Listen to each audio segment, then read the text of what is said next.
What's your birthday? December 25th, 1919. I was born in Bluefield, West Virginia, at home. Yeah. And around noon, I think. I stayed in West Virginia until I graduated from college. So I stayed in West Virginia all my early life.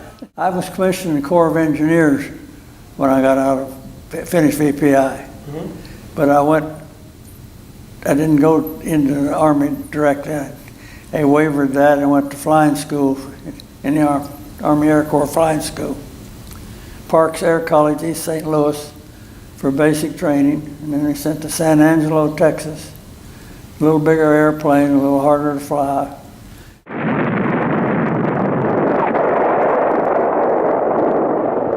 December 7th, 1941, a date which will live in infamy.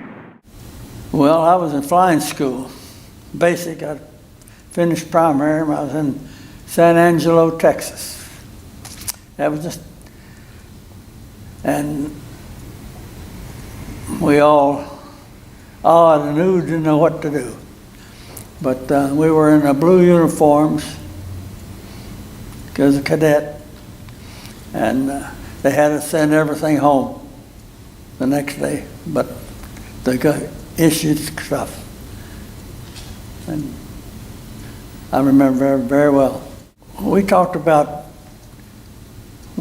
what we're going to fly, what we'd like to do, because we were all thought we'd be sent to flying school and fly fighters and shoot enemy aircraft down.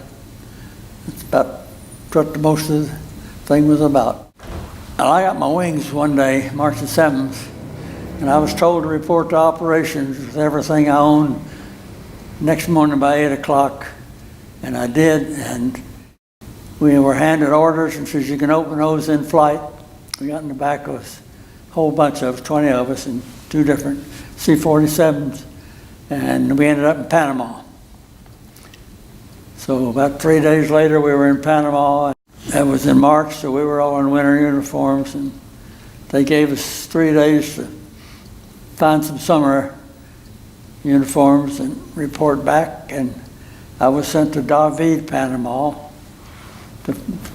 for transition to B-18 air bomber. And I had filled all my squares, and they sent me to Guatemala.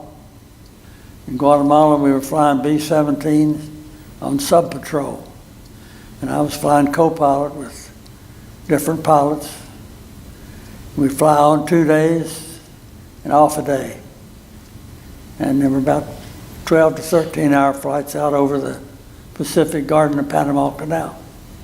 We had an area to guard, and there's another squadron down on Galapagos Islands doing the same thing. I had about 300 and some hours as co-pilot, and I got orders to pack everything up and leave again, and they put me on a crew as a co-pilot. Went up to Hamilton Field in California, out of San Francisco, and they flew in some brand new B-17F, the brand first load of Fs. There were 10 crews assembled there, all of us from Panama, and we flew those across the Pacific, Hawaii, Christmas Island, Fiji, and on into Brisbane. And we were there for a day or two, and they sent us on up to Northern Australia and signed us to the 19th Bomb Group, which is coming out of the Philippines and been pushed all the way back to Australia. And was assigned to one of their squadrons. When we arrived, my pilot that I flew over with was pulled out and sent over to help organize the 43rd Bomb Group, which was going to replace the 19th. And they made me first pilot on a crew at that time. Japanese tide had reached its high water mark in New Guinea by the summer of 1942. But we held at Port Moresby and then started on the difficult road back. After the recapture of Kokoda, we gained valuable footholds on the north side of the Owen Stanley Range at Buna and at Milne Bay. Before Salamaua, Japanese resistance tightened. Our objective was the strategic Yuan Gulf Coast. 6th of August, my crew was put on a mission with 7 or 8 other airplanes from the 93rd Squadron of the 19th Bomb Group. And they put Major Childs into flight, and I would fly as his co-pilot on that mission and learn about combat. And we searched for a convoy on the 25th, didn't find it, and went to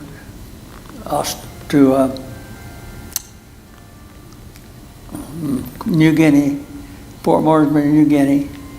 We'd searched the oceans around that and stopped in there for the night, doing a refuel, and supposedly searched the next day, but they found them, somebody did.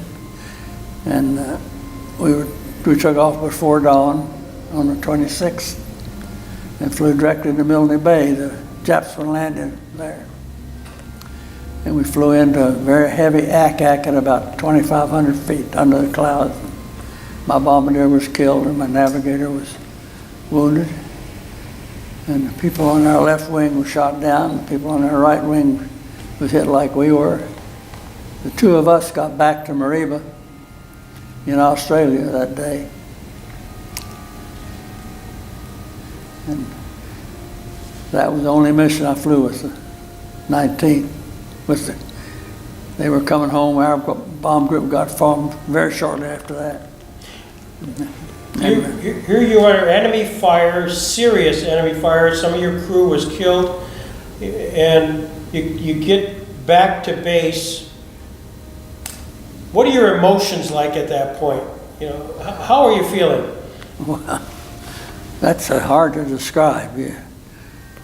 There's an awful lot happened in an awful short time.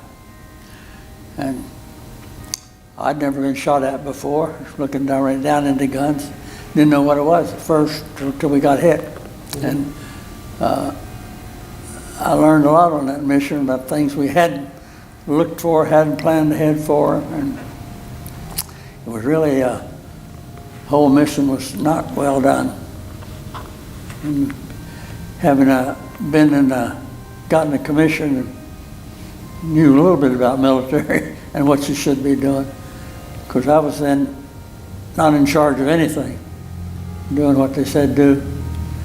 But after we changed tactics with the 43rd Bomb Group. We didn't use the same tactics the 9th did. You can't explain what it looks like when somebody's shooting at you to anybody. When they say, what's it like? You can watch the OK Corral where they shoot at each other and nobody hits. And every once in a while somebody gets hit, and that's about the way it is. I can't see how you can miss with head-on shots, but they did. Yeah. That's extremely lucky. Not skill that gets you. It might help somewhere. If the airplane's bad shape, skill helps, but you don't dodge bullets, you just have to miss. How difficult was it to get the plane back? It was crippled at that point. Your crew had been hurt and killed, and you had to get the plane back. That's right. You were 3 or 4 hours from home when you were bombed Rebaled, and we bombed it a lot, and fly through the Ack-Ack, and if you got hit, I don't think we ever lost one while I was there that I know of over the target. Of course, we had lots of flying hours out over the ocean, not being shot at. My crew had already discussed that, and none of us were going to bail out over the ocean for one thing. Why? You know. This was the same incident that you got. But that incident, I lost most of my elevators, and it's very difficult to control with what little I had. In fact, we were headed straight down in that thing before I got it out and got control of it and got home. And then when worrying about whether or not I'd have control when the speed got down low, because would you have enough air over the elevators to make a landing? Would the airplane lose control of it? So I asked them if I'd fly over the field and let them bail out if they would like to. But I was going to stay and try to get the airplane in because we didn't have any airplanes. And they all elected to stay in with me. I just flew way out over the bay and made a real slow let down and kept the airspeed up. Made a wheel landing. The beginning of the runway was still too hot, really, but I didn't lose control. And the runs were only about 5,000 feet, so I had to stop it some way at the other end. And the B-17 had brakes. It was a rubber, like an inner tube around the rim, and the hydraulic screws pressed it out against the pad. But the under tubes would get rotten, and sometimes you hit them, and they had no brakes. It just popped. So you pumped the brakes carefully. At the end of the runway, unlocked the tail wheel and ground looped it. So it got stopped. Taxied on up to the revetment. It was all over. One thing that we didn't cover, when Major Ben took over our squadron, we were flying, bombing from around 10,000 feet. We'd all given up that high altitude stuff. You couldn't hit anything. One airplane couldn't hit a boat. The boats are moving and boats are turning. So we came down to about between 5,000 and 7,000 feet and tried to bomb them, and still they could turn. They'd turn right or left. You couldn't hit them. So Major Ben said, what we can do is go do it at night and bomb from 250 feet, skip bomb them. The Germans had submarine bends in France, and the English had used that technique to skip bombs into the submarine pens. And they practiced a little bit and found out about 250 feet, a couple hundred miles an hour, our bombs would skip. And I only did it one time at night, and skipped into a ship. And then you fly over the ship, and they don't shoot at you. I mean, because the bomb's going off. They hit the side of the ship and go down and blow up. And we started that tactic in B-17s and the harbors on those islands. We put somebody overhead so they were looking up, and then you come in underneath. And they used the same technique in the Bismarck Sea. I told you about the Bismarck Sea. Most of those ships in the Bismarck Sea were sunk by the 25s and the A-20s. They skip bombed. Mast heights. In the daylight, they went in with, they had 8 machine guns in their nose, and they went in with the bow fighters, and the Australians went in with the bow fighters. A-20s had them in the nose, and B-25s had them in the nose, and they sank those ships skip bombing. Most of them were sunk by skip bombing. It proved quite effective, and it proved that when the pilots and crews found out they could hit low level and not be shot down, not down any more than at high level. And high level, of course, wasn't very high.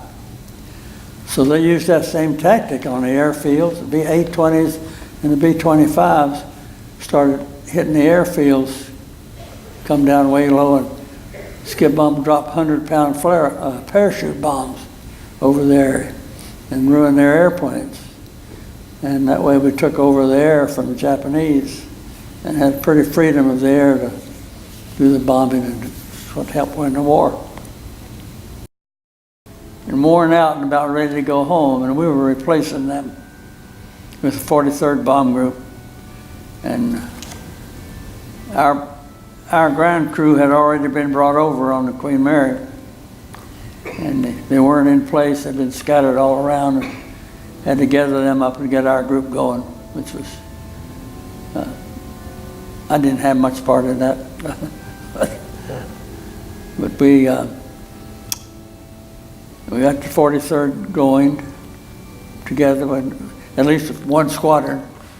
Our squadron was the first one to get going, and then they later, a little later on, they brought in a couple other squadrons, and before long we had four squadron whole group, and we ended up moving different bases in Australia, Torrance Creek, Iron Range, and Townsville, and ended up, after a while, we moved it all from Mariba.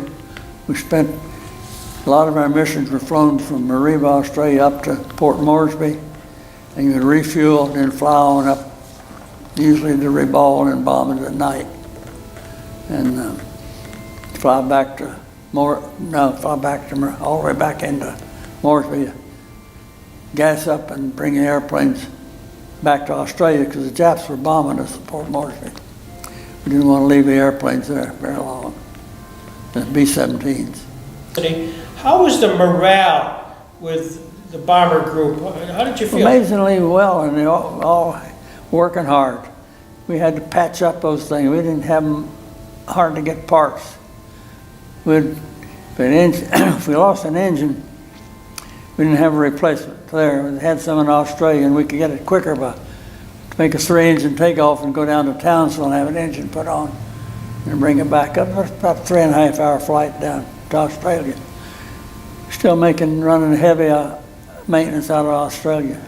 However, even the flying crews pitched in and helped maintain the airplane, helped the ground crews, because they're minimum parts. And you swap them around to get an airplane in the night and then swap them around the next day somewhere else. So it was very good. I'd say I was amazed that everybody was fighting a war. When we moved from Mariba in Australia to New Guinea, the squadron commander says, get your crew I want you to take off at 9 o'clock and take everything you own to New Guinea. We took our tent down and our cots, put them in the airplane, and took our ground crew with us, and flew up and started a new camp, set the tents up, sent the cots out. Yeah, we lived in tents all the time I was there. Any humorous incidents that you can remember that you want to talk about in front of your daughter? No, I don't have anything I can't talk about in front of my daughter. There wasn't much else to do up there. We did scrounge up the natives that wash our clothes, though. Did it with sign language. They'd take them, come back a few hours later, with them clean. But the humorous thing is, not humor, but you sleeping in your bunk, and you had a slit trench you dug out right outside the tent. It's only about 2 feet deep, but that was to get into in case it bombed. Sometimes it would rain before and those were full, but you didn't remember that. And roll out, the bombers come over and run the siren. You roll out of bed and into the wet water. Oh, that was humorous. The hand cranked the siren. Yeah. We didn't get into those trenches, but if you look at a bomber coming over, it looks like he's aiming at you, no matter where he is. It looks like he's right at you. But we got to where we would stay up and watch them. And that was one thing, humorous, that you'd get out of the trench or something, get up after he'd passed. And of course, that ack, if they shoot at him, had to come down. You know, it didn't stay up there either. When it could fall through, you could hear it coming through the trees, and you put your hard hat on, hope it didn't hit you. But you'd get a guy over about 10 trees over, and he'd be hugging that tree. He'd stop, he'd walk away from it. We'd we'd throw some rocks over in the tree, some more came down, he'd go run back and grab that tree again. We could keep you under there for quite a while. We weren't allowed to talk on the radio. We had a radioman on board, and if we see something, he contacted Did Autumn. And he had about a 300-foot antenna we let out, and he could talk to headquarters. And headquarters could change your missions while you're airborne. You observe something, they'd say, change and go, or somebody else had something, change the target, you go somewhere else. And they do that over the radio. We had lightning hit our antenna once when it was out. And came all the way in and burned a hole about that big in the side of the airplane. You're kidding. Wow. Killed our radio. Radio operator's radio. Didn't hurt anything else. Yeah, lucky you didn't fry him too, you know. Well, they came up and told me it happened. The radio operator said, don't have a radio anymore. You got a hole. I got a hole in the airplane. Gosh. But we flew an awful lot of night missions. An awful lot of night missions. Lindbergh, early, before Pearl Harbor, Roosevelt sent him over to Germany to see what was going on. And he observed that everybody that could get to go to the flying school, they were trying to train all the young men to fly, all they could. Reported that to So Lindbergh reported to the president, and the president went to 10 universities and set up flying schools, classes. He called it Civilian Pilot Training Program. Civilian Pilot Training Program. VPI was one of the schools, and I got in that program in my junior year in college. And that's where Lindbergh comes in.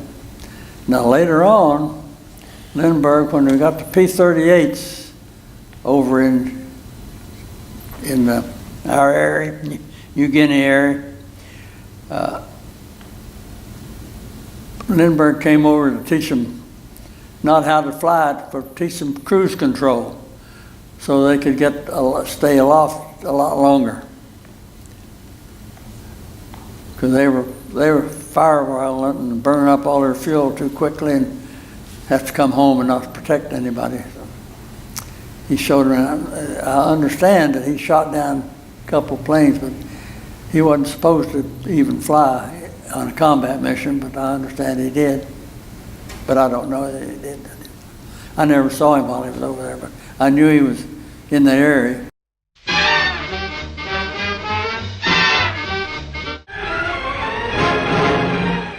First report, victory in the Pacific.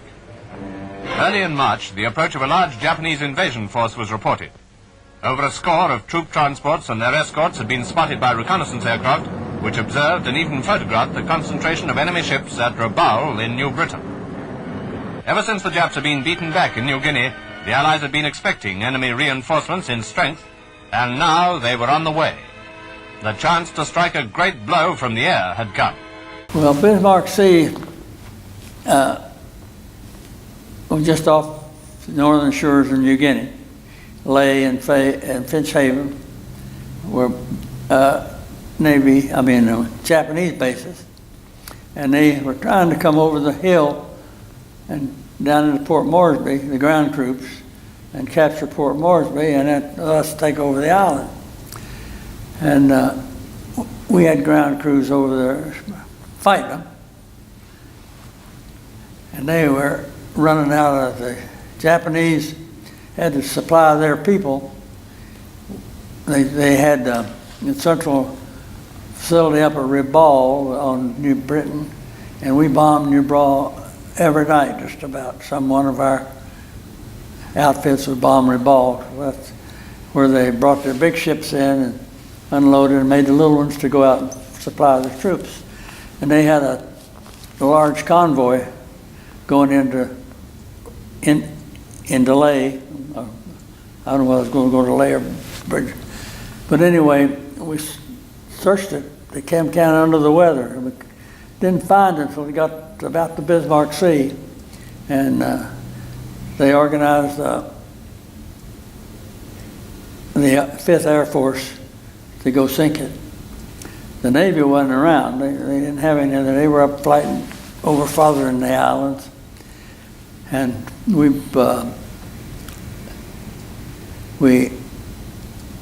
let's see, I think it was, I can't remember the exact number, I'll say 18.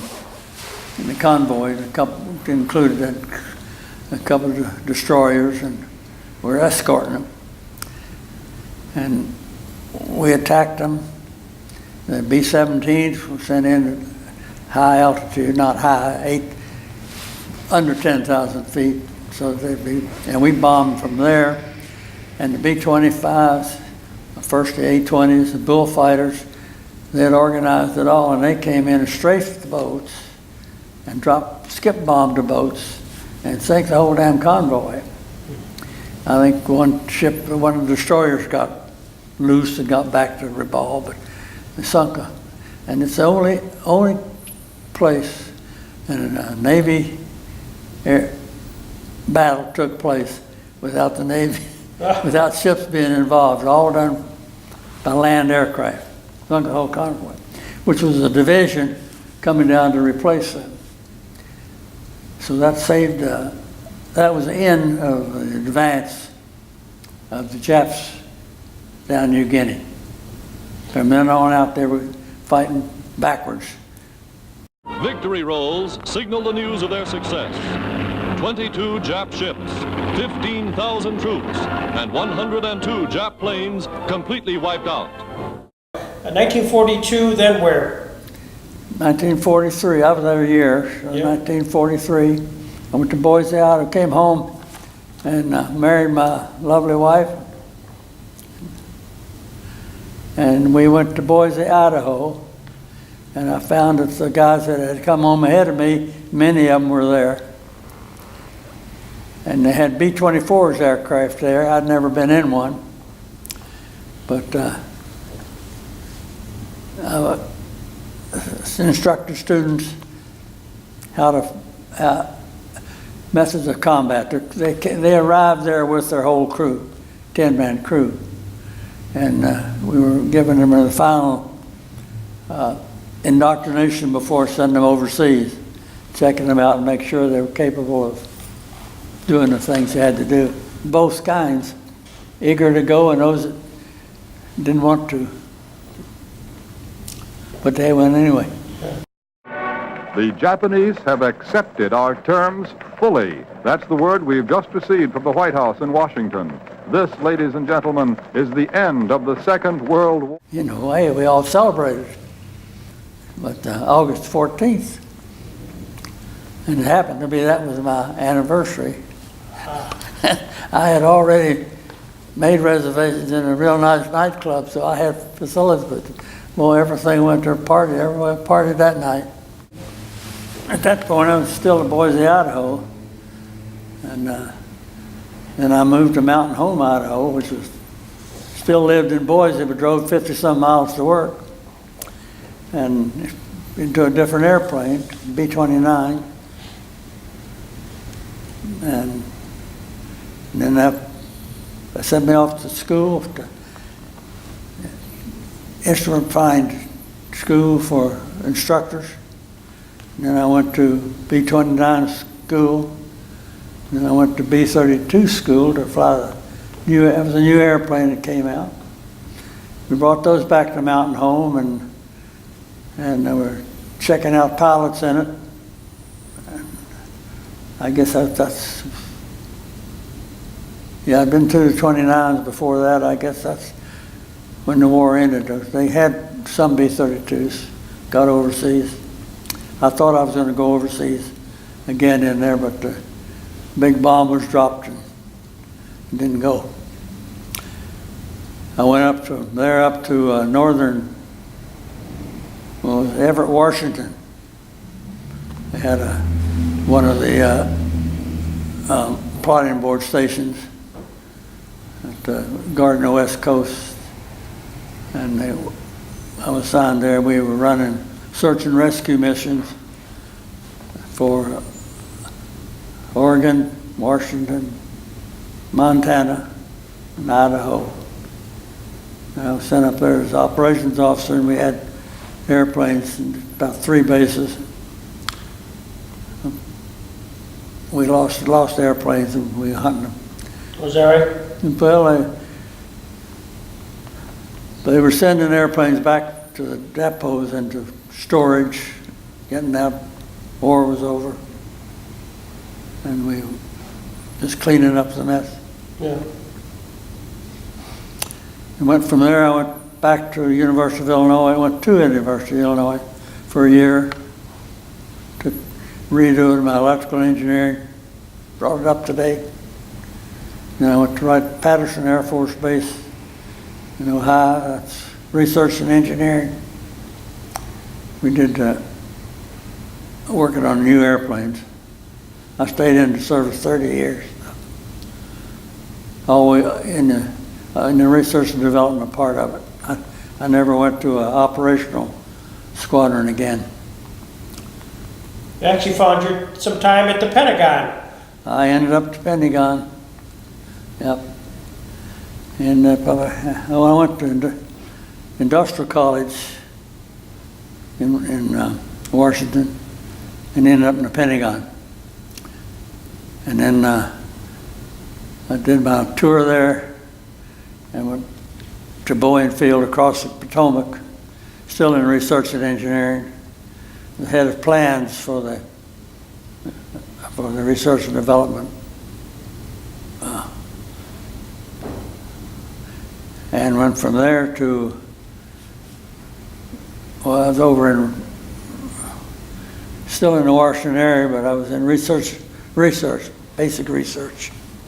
The vice commander of the Office of Aerospace Research, which operated under the chief of staff of the Air Force. So, and I retired from there in like 1970 and moved to Florida. Your quiet moments to reflect on your experience during World War II? We don't talk about the war much. Yeah.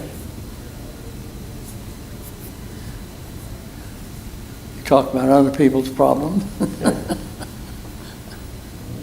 I'm still lucky.